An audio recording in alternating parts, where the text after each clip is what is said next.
Hello and welcome to Every Dawn. In this series, which starts today, we want to explore this idea of a happiness gym, which was, just an idea I had about how to name this. The idea that every day we will talk a little bit about happiness and what we can practically do to improve the happiness in our lives in a way that is not, something that I make up, but something that is recognized as real philosophy and that has been practiced through the ages and is a recognized way of improving one's happiness. And many of these ways are today forgotten because people don't engage with philosophy so much anymore. And instead we have all these gurus telling us how to become happy by, doing the one or the other crazy thing. And often many of these things are not supported by any research. They're just crazy ideas one person has. But this is not the case here. So I'm not going to tell you anything of myself.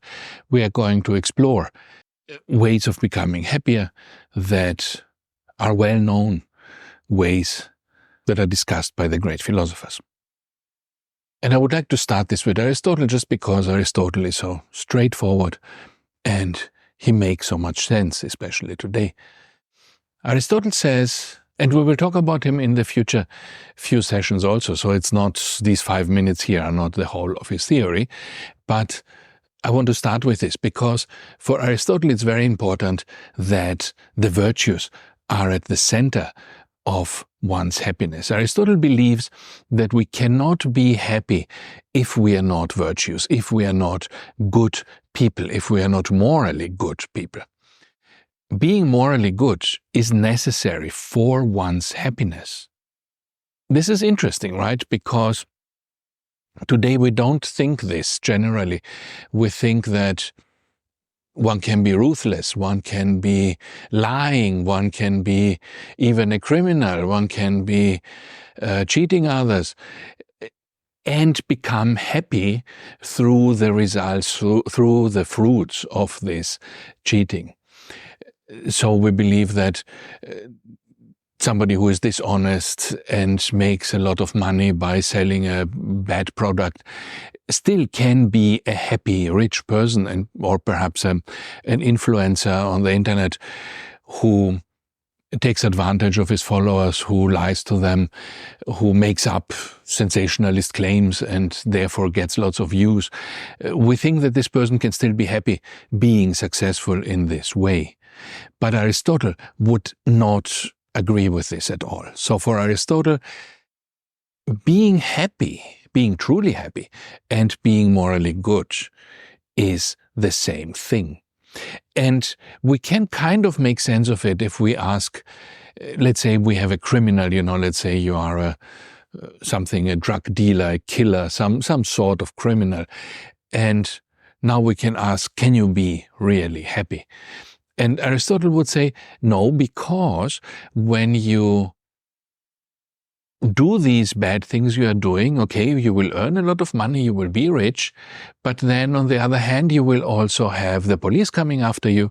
You have to hide your activities from the public. You have to even hide them from your family. You will not be able to tell your children what your line of work is. You will always be afraid that you will get caught. You will always be afraid that the other criminal you are competing with will compete you, kill you, attack you, take over your business.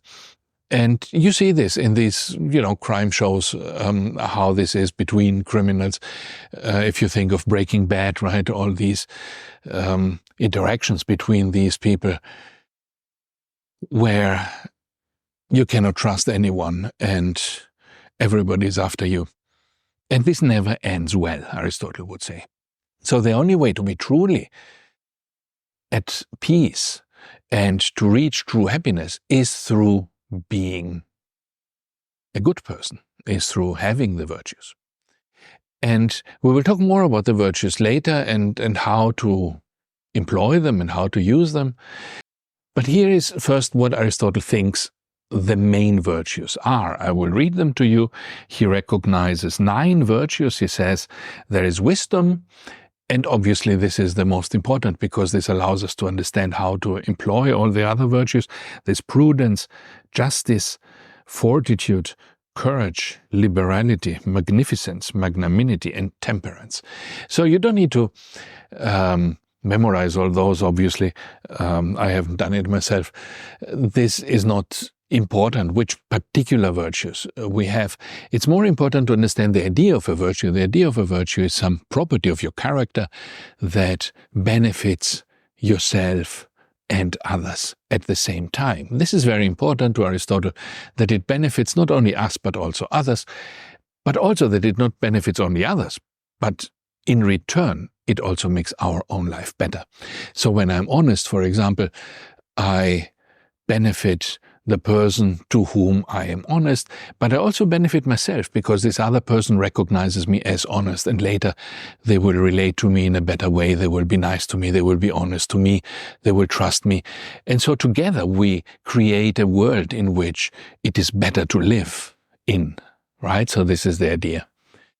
And I think this is the first thing we should do perhaps in this happiness gym. If we want to improve our happiness, if we want to see how we can make our lives better, I would begin, and perhaps we can talk about this in the comments, right? And I would personally begin by asking myself, which virtues do I actually have in my life and which do I not have? And this second part is the most important and is also the most painful, because you have to admit to yourself, at least privately, you don't have to do it publicly, but privately you have to be honest with yourself, which virtues do you not have?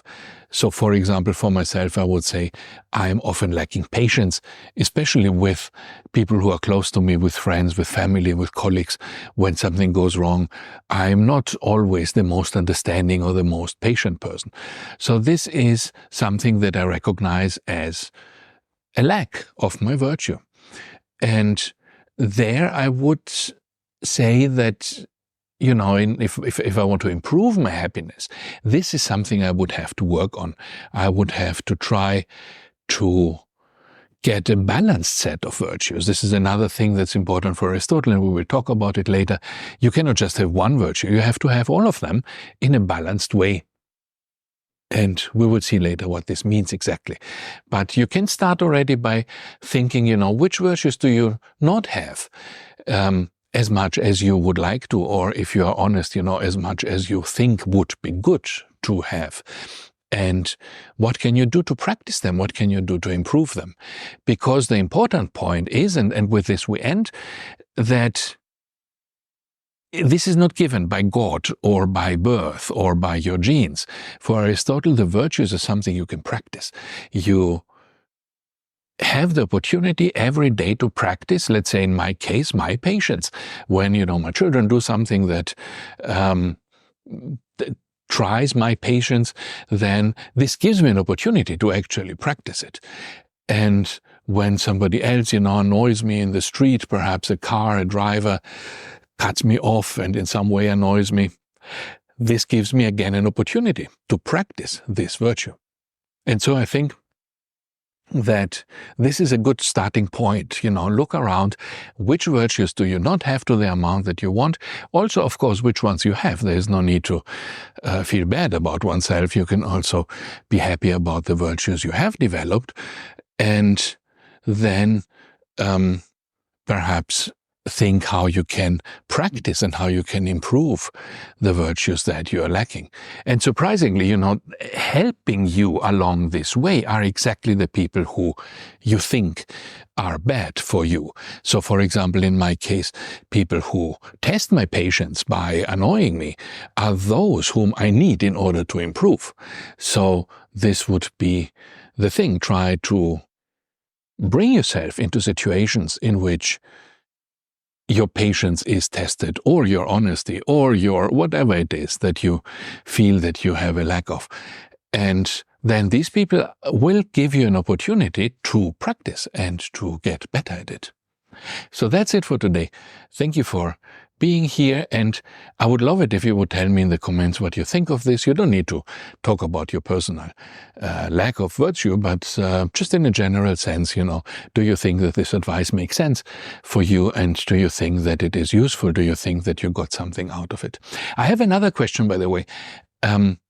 I'm filming this in front of a green screen. Obviously, I cannot have all these backgrounds of lakes and the sunsets, so this is a green screen.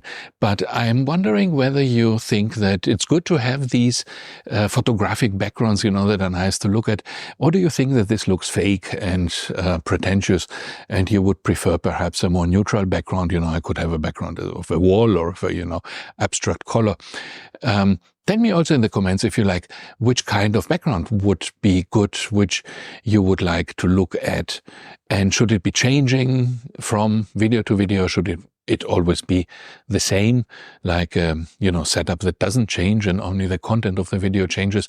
I would be interested to know what you like to look at. Okay, that's it. Thank you for today, and see you tomorrow with another little practice of Aristotle. Bye-bye.